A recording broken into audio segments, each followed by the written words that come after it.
Hey yo guys, what's up and welcome back to Toe Tags Metal Reviews, and today we're getting our final review of Moment from Dark Tranquillity.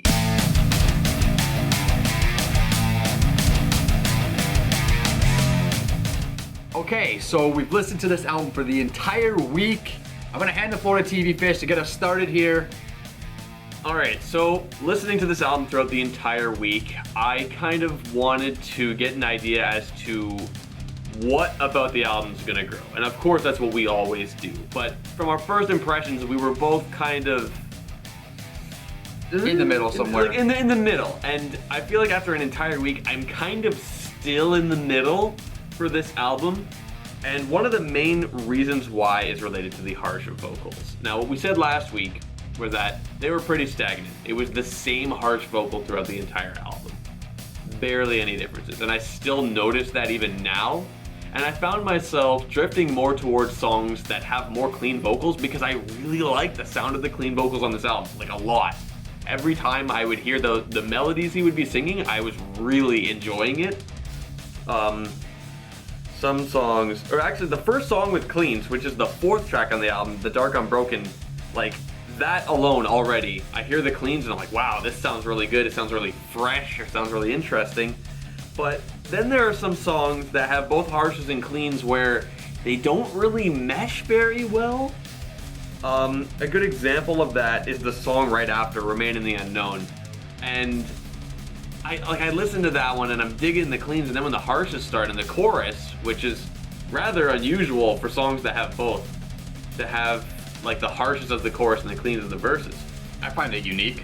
Yeah, like, no, it is unique. It's not usual to see something like that. Do I think it works? Well, I'll tell you, for me, that does work for some reason. Not exactly sure why it works for me, but I did find it unique that the verses were clean and the choruses were harsh vocal, because usually it's the inverse.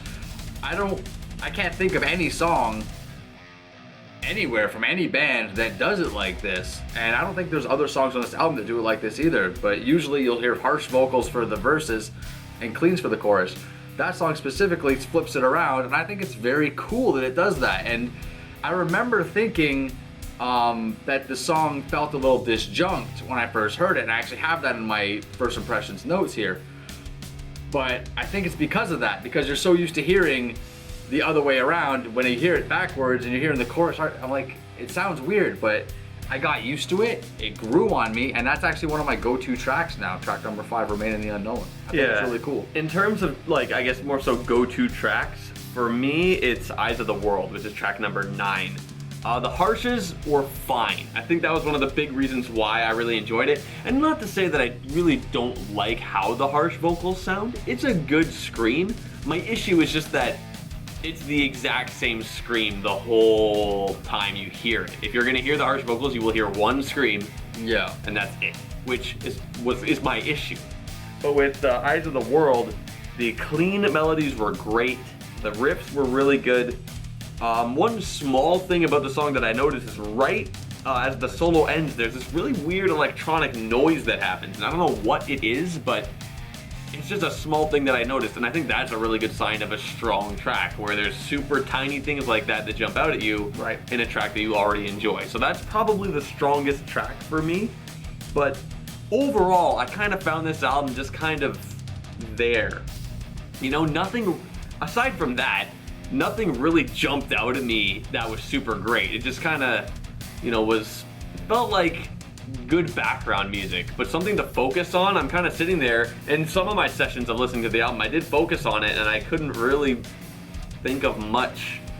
Like, the riffs are good. There are good riffs. The guitar is probably the biggest highlight of this album.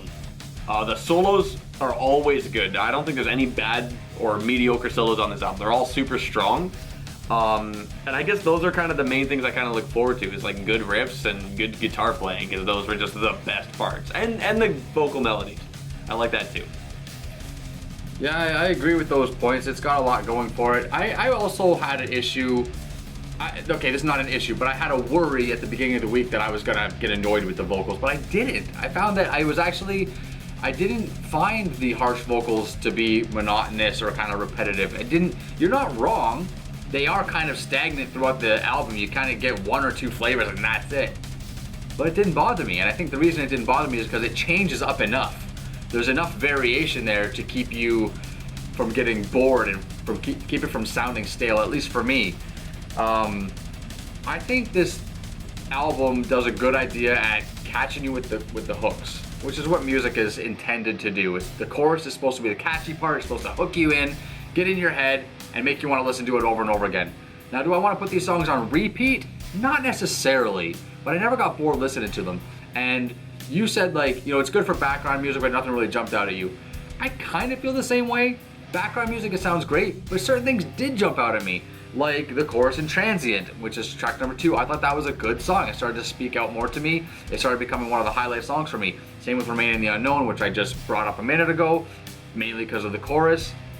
And a few other reasons here and there.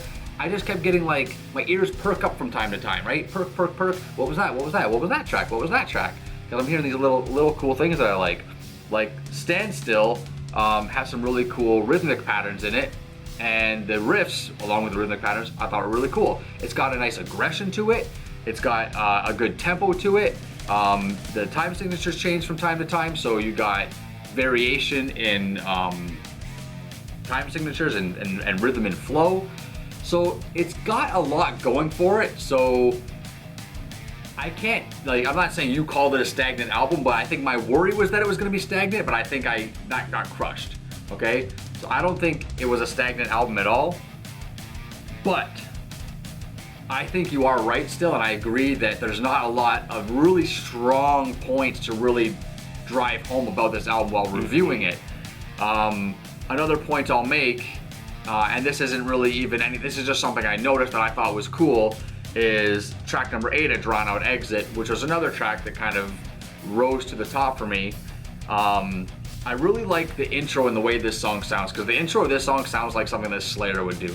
Now, it doesn't necessarily sound like a Slayer song, but just the way it's composed and the way it's presented, it's got a really big sound to it, and it just feels different than the rest of the album. It's got almost a brooding kind of sound to it, almost a sinister kind of sound, but it just feels just grand. And I really liked how that was presented and performed and laid out. There's a bunch of little things on the album, and each song kind of has something where it stands out and makes it seem a little fresh, but at the same time, everything also seems like it's all part of the same package. Yeah, I will admit there were, multiple points of multiple songs that I would hear as I listened throughout the week where I thought, oh yeah, there's that part again, kind of like that. Like the chorus of, I think it's Remain in the Unknown or The Dark Unbroken. Remain in the Unknown is the one with the harsh vocal chorus and the clean vocal on the... I think it might be The Dark Unbroken, because it was a really nice transition, and I kind of liked where they were going with it, and I would hear that every time and be like, oh yeah, that was cool. But I don't know, I just kind of felt like this album, you kind of said, oh, do I find myself putting them on repeat? No, and I kind of feel like a similar thing. I'm like, you know what, yeah, some of these songs are pretty good, and it's got some good stuff. There's good about this album, but I don't see myself really saying, oh, I need to keep listening. It's there, not really mind-blowing, but it has some good to it, I feel like there's good stuff.